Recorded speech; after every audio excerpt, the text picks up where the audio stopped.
हर हर महादेव। आज हम लोग शिव जी के कथा का वर्णन और उनके रूपों के बारे में जानेंगे। शिव जी की इस मनोरम कथा को सुनने मात्र से महाशिवरात्रि के दिन बहुत ही पुण्य मिलता है। तो इस कथा का अब रसपान करते हैं। शंकर या महादेव के कथा के बारे में सुनते हैं। वह त्रिदेवों में एक देव हैं। इन्हें देव के देव महादेव भी कहते हैं। इन्हें भोलेनाथ, शंकर, महेश, भीलपति, भीलेश्वर, रुद्र, नीलकंठ, गंगाधर इत्यादि नामों से जानते हैं। तंत्र साधना में इन्हें भैरव के नाम से जाना जाता है। हिंदू शिव के धर्म प्रमुख देवताओं में से वेद में इनका नाम रुद्र है। यह व्यक्ति की चेतना के अंतर्यामी है। शक्ति का नाम पार्वती है। इनके पुत्र कार्तिकेय, अद्यपा और गणेश हैं तथा पुत्रियां अशोक सुंदरी, ज्योति और मनसा देवी हैं।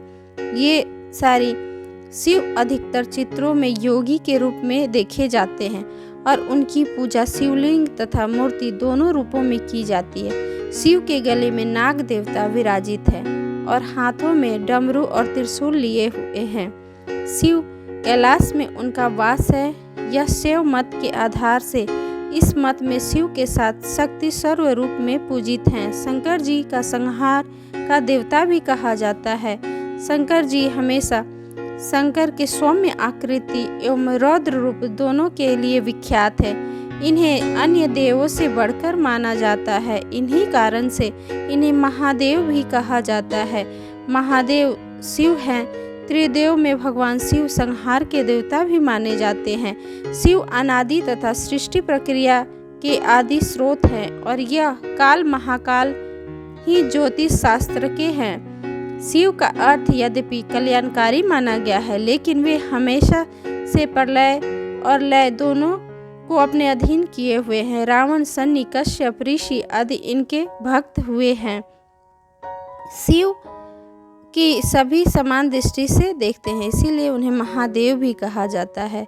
शिव के कुछ प्रचलित नाम महाकाल, आदिदेव, किरात, शंकर, चंद्रशेखर, जटाधारी, नागनाथ, मृत्युंजय, त्र्यंबक, महेश, विश्वेश, महारुद्र, विषधर, नीलकंठ, महाशिव, उमापति, काल भैरव, भूतनाथ, त्रिलोचन, तीन नयन वाले, शशिभूषण आदि नामों से इन्हें सभी जानते हैं। भगवान शिव को रुद्र नाम से भी जाना जाता है। रुद्र का अर्थ है रुत, दूर करने वाला, अर्थात दुखों को हरने वाला। अतः भगवान शिव का स्वरूप कल्याणकारक है। इनके अनेक रूपों के वर्णित हुए अभी रुद्र देवता का स्थावर जंगम, सर्व पदार्थ रूप, सर्व जाति मनुष्य देव, पशु, वनस्पति रूप मान के ये सर्व अंतर्यामी भाव एवं सर्वोत्तम भाव सिद्ध किया गया है। अब हम शिकारी की कथा के बारे में रसपान करेंगे। एक बार पार्वती जी ने भगवान शिव शंकर से पूछा, ऐसा कौन सा श्रेष्ठ तथा सरल पूजन है जिससे मृत्युलोक के प्राणी आपकी कृपा सहज ही प्राप्त कर लेते हैं। इस पर शिव जी ने माता से बताया। उत्तर दिया। शिव जी ने पार्वती को शिवरात्रि के व्रत का विधान बताकर यह कथा सुनाई। एक बार चित्रभानु नामक एक शिकारी था। पशुओं की हत्या करके वो अपने कुटुंबों को पालता था और वहाँ एक साहूकार का ऋणी भी था, लेकिन उसका ऋण समय पर ना चुका सका। क्रोधित साहूकार ने शिकारी को शिव मठ में बंदी बना लिया। संयोग से उसी दिन शिवरात्रि थी। यहाँ पर शिकारी और साहूकार की कथा। शिकारी को ध्यान मग्न होकर शिव संबंधी धार्मिक बातें सुनता रहा कि कैसे भगवान की पूजा होती है। चतुर्दशी को उसने शिवरात्रि की व्रत कथा भी सुनी। संध्या होते ही साहूकार ने उससे अपने पास बुलाया और ऋण चुकाने के विषय में बात की। उस पर शिकारी अगले दिन सारा ऋण लौटा देने का वचन देकर बंधन से छूट गया। अपनी दिनचर्या की भांति वह जंगल में शिकार के लिए निकला, लेकिन दिन भर बंदी गृह में रहने के कारण भूख प्यास से व्याकुल था। शिकारी चाहता था कि शिकार कर साहूकार का ऋण चुका दे। शिकार करने के लिए वह एक तालाब के किनारे बेल वृक्ष के पड़ाव बनाया। बेल वृक्ष के नीचे शिवलिंग था जो बेलपत्रों से ढका हुआ था। शिकारी को उसका पता न चला और वहीं पर उसने अपना पड़ाव बनाया। पड़ाव बनाते समय उसने जो टहनियाँ तोड़ी वे संयोग से शिवलिंग पर गिरी। इस प्रकार दिन भर भूखे प्यासे शिकारी का व्रत भी हो गया और शिवलिंग पर बेलपत्र भी चढ़ गए।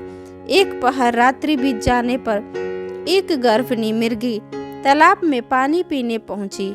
शिकारी ने धनुष पर तीर चढ़ाकर ज्यों ही प्रत्यंचा खींची, मृगी बोली, मैं गर्भिणी हूँ, तुम एक साथ 2 जीवों की हत्या करोगे, जो ठीक नहीं है।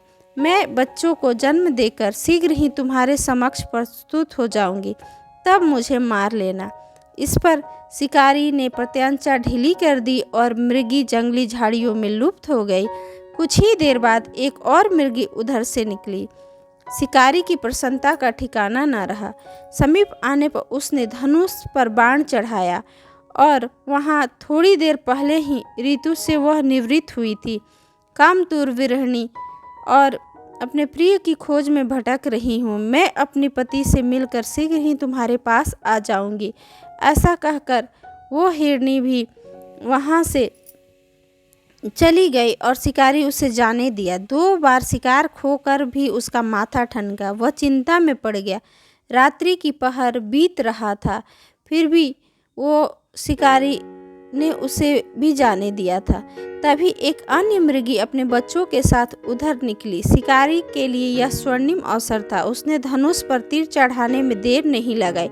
वह तीर छोड़ने ही वाला था कि मृगी बोली, हे पार्थी, मैं इन बच्चों को इनके पिता के हवाले करके लौट आऊंगी, तब तुम मुझे मार देना।